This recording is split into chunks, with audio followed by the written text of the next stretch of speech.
I will start by saying that our hearts go out to the family, friends, and the entire community affected by this tragedy. Incidents like this are extremely rare for Hutto, but when they do happen, we come together to support one another and to help those impacted through these difficult times. This morning, Hutto police officers responded to a call from an individual stating that he had killed 2 people in the home and was going to commit suicide.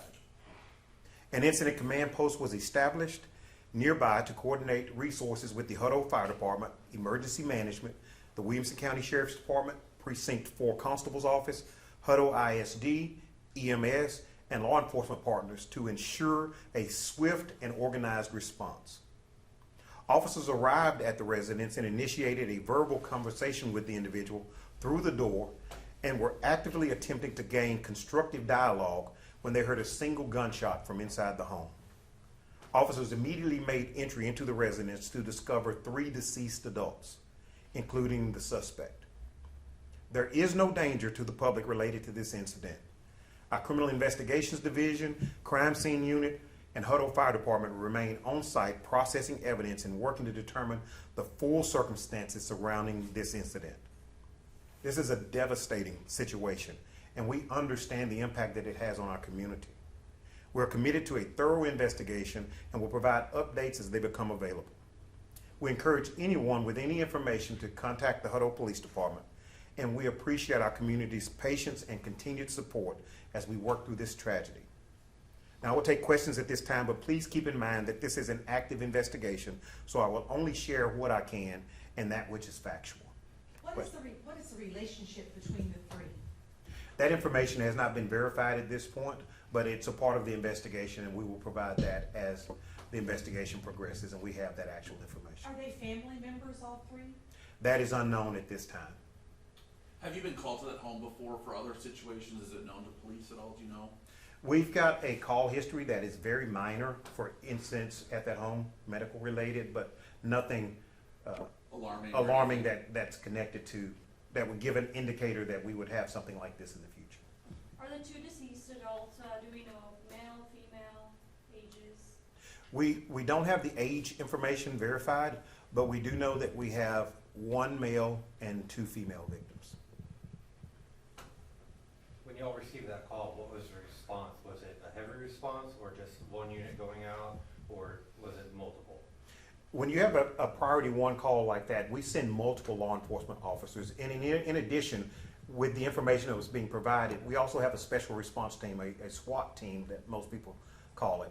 And they were preparing to go and provide support and resources as well. We also, when officers arrived on the scene, we sought resources from crisis negotiators in the event that we needed to utilize that support for that incident.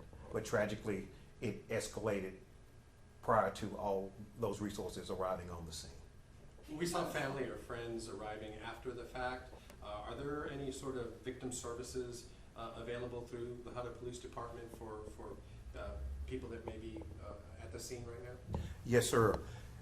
You know, it's unfortunate that we have to have a victim services coordinator, but we have a victim services coordinator and we have a victim services advocate for the Hutto Police Department, and they will be providing support and wraparound services to the family so that we can help them through this tragedy. Can you tell us anything more about that phone call that came in to you all? I don't have the specific details other than the individual called and said that he had killed 2 people in the home and he was going to commit suicide. And you talk about this is something that doesn't really happen in Hutto a lot. How do you kind of prepare officers for kind of coming to scenes like this? Although we don't have real world situations like this, we train with scenario-based events and actions, and we debrief on many of those things, and we break those scenarios down. So our officers are training weekly. Our special response team is training weekly. Our patrol officers are trained in de-escalation. They're trained in active shooter events. They're trained in a variety of areas of expertise that provide them the bandwidth and the competence to go and make sure that they're safely responding and trying to mitigate any potential tragedy. Was there anyone else in the house besides the 3 deceased? There is no indication at this time that there was anyone beyond the 3 in the home. We did see some damage to the garage. Do we know if that's part of your investigation? Yes, ma'am, that is a part of our investigation. In fact, we have our crime scene unit and our criminal investigation division. We got the fire department there looking into any and every possible stone that needs to be turned in the abundance of caution. Yeah, we saw AFD kind of staging there still. You still have a lot of crime scene investigators on scene. This investigation has taken a long time. It's probably gonna be a little bit while before we get a little bit more details, right? Yes, sir. And we're not in the business of rushing an investigation because we want to make sure that we're providing factual and thorough information related to the incident so that the public is aware. We're about transparency. We want people to know what we can tell them, and we want to reassure the public, since we are telling the public we had this tragedy, we also want them to know that there is no danger related to this incident to our public. Okay, we're gonna take our final question. Cool. Does Hutto have a crisis intervention team that helps with mental health related scenarios?